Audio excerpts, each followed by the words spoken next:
Assalamualaikum anak-anak, bagaimana kabarnya hari ini? Semoga kalian dalam keadaan sehat walafiat dan masih tetap semangat untuk belajar ya.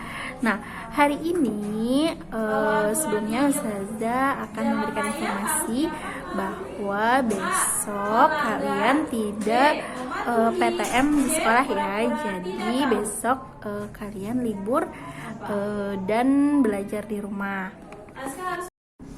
Kegiatan pembelajaran kita hari ini adalah kembali mengingat aturan-aturan saat kalian bermain, entah bermain di sekolah, di rumah, ataupun di sekitar lingkungan di mana kalian berada. Nah, kemudian kita juga akan mempelajari tentang sila keempat Pancasila. Nah, jadi silakan kalian simak materi pembelajaran hari ini ya.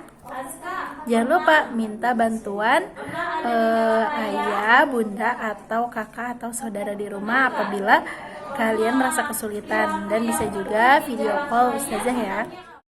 Ya, di sini ada aturan saat bermain. Yang pertama, ada jangan memainkan permainan yang berbahaya. Yang kedua, bermainlah pada tempatnya. Yang ketiga, bermain dengan teman harus rukun. Yang keempat, bermain jangan sampai lupa waktu.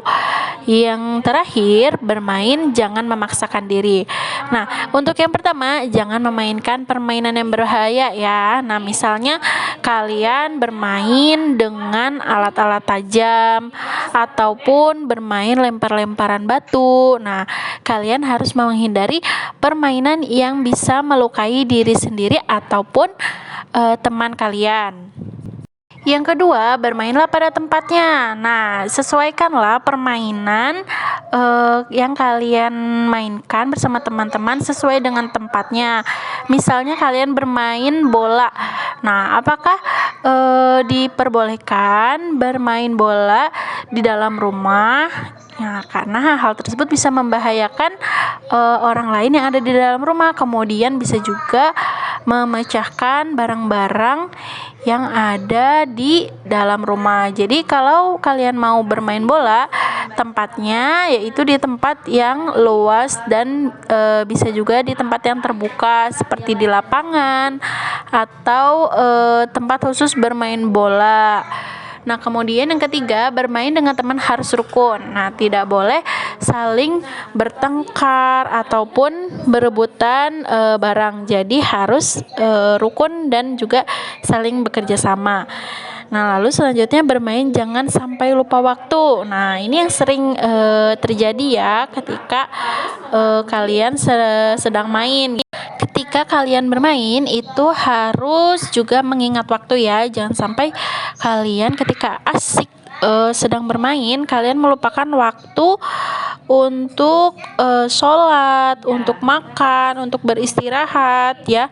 Jadi ketika kalian sudah jam makan siang, kalian harus pulang untuk makan siang di rumah.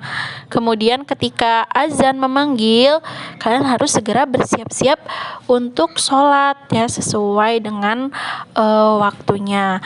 Nah, kemudian yang terakhir, bermain jangan memaksakan diri. Nah, kalau misalnya memang kalian tidak bisa ataupun dalam kondisi yang kurang baik, sedang sakit, kalian jangan memaksakan diri untuk bermain bersama teman-teman ya, karena hal tersebut bisa membahayakan diri kalian sendiri. Nah, jadi aturan bermain itu beberapa seperti itu ya. Ada juga aturan bermain yang mungkin sudah kalian buat atau sepakati dengan orang tua ataupun dengan teman-teman bermain kalian. Baik, selanjutnya kita lihat halaman 95. Nah, di situ ada Ino dan teman-teman yang bingung memilih permainan apa yang akan dimainkan. Lalu Ino dan teman-teman bermusyawarah.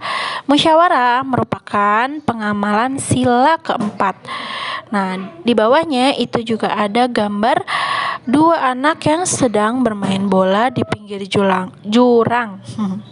Nah, amatilah gambar yang tadi Ustazah sebutkan. Anak-anak bermain bola di pinggir jurang. Bermain di pinggir jurang itu sangatlah berbahaya ya. Nah, apa yang dapat terjadi kalau kalian bermain di pinggir jurang? Apakah kita boleh bermain di tempat sembarangan? Nah, coba tadi Ustazah sudah sampaikan ya bahwa ketika kita bermain itu harus sesuai dengan tempatnya. Nah, coba apa alasan kita tidak boleh bermain di pinggir jurang? Kemudian selanjutnya silakan kalian membaca percakapan antara Ino, Danu, Winda, dan Laras yang sedang berdiskusi. Mereka itu ingin bermain. Mereka membicarakan permainan apa yang akan mereka mainkan. Silakan dibaca percakapannya bersama ayah atau bunda atau kakak yang ada di rumah bersama-sama. Nanti setelah itu kalian jawab pertanyaan yang ada di halaman 96. Nah, di halaman ini ya, silakan kalian baca percakapannya lalu menjawab pertanyaan berdasarkan percakapan yang tadi sudah kalian baca. Lalu untuk bagian yang B itu ada tulislah kalimat berisi permintaan maaf dari percakapan di atas. Nah, kalian tinggal menyalin saja kalimat permintaan maaf apa saja ya yang ada di percakapan tadi. Nah, tulisnya boleh di buku tulis atau di kertas lembar, nanti ditempel di buku. Di halaman 96 ini ada Rini, Dian, dan Adil yang akan bermain. Rini ingin bermain kasti, sedangkan Dian ingin bermain gobak sodor. Lalu Adil ingin bermain sepak bola.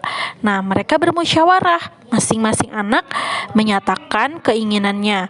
Tidak ada yang memaksakan kehendak. Nah, setelah berdiskusi, Rina, Dian, dan Adil memutuskan untuk bermain gobak sodor. Semua berbicara dengan sopan. Setelah bermusyawarah, akhirnya mereka memutuskan untuk bermain gobak sodor tadi ya. Nah, bermusyawarah itu merupakan pengamalan sila keempat Pancasila yang berbunyi kerakyatan yang dipimpin oleh hikmat kebijaksanaan dalam permusyawaratan perwakilan. Nah, jadi setiap kita bermain, kita harus menerapkan atau mengamalkan sila keempat Pancasila ini ya. Kenapa sih kita harus menerapkan sila keempat Pancasila ini? Ya, karena dalam setiap kegiatan yang kita lakukan pasti ada kalanya kita memerlukan untuk musyawarah ya. Nah, seperti tadi contoh kasus dari Rini, Dian, dan Adil yang mau bermain, tapi bermainnya itu beda-beda keinginannya ya. Jadi kita harus bermusyawarah untuk memutuskan kita akan bermain apa nih. Jadi tidak saling berebutan, tidak ingin maunya keinginannya itu dikabulkan sendiri ya. Jadi apapun permainan yang kalian mainkan itu atas persetujuan bersama agar kalian tidak bertengkar atau malah bermusuhan. Nah, selanjutnya di bawah itu ada 5 nomor pernyataan. Nah, silakan kalian beri tanda centang untuk sikap yang sesuai dengan Pancasila dan beri tanda silang untuk sikap yang tidak sesuai dengan Pancasila.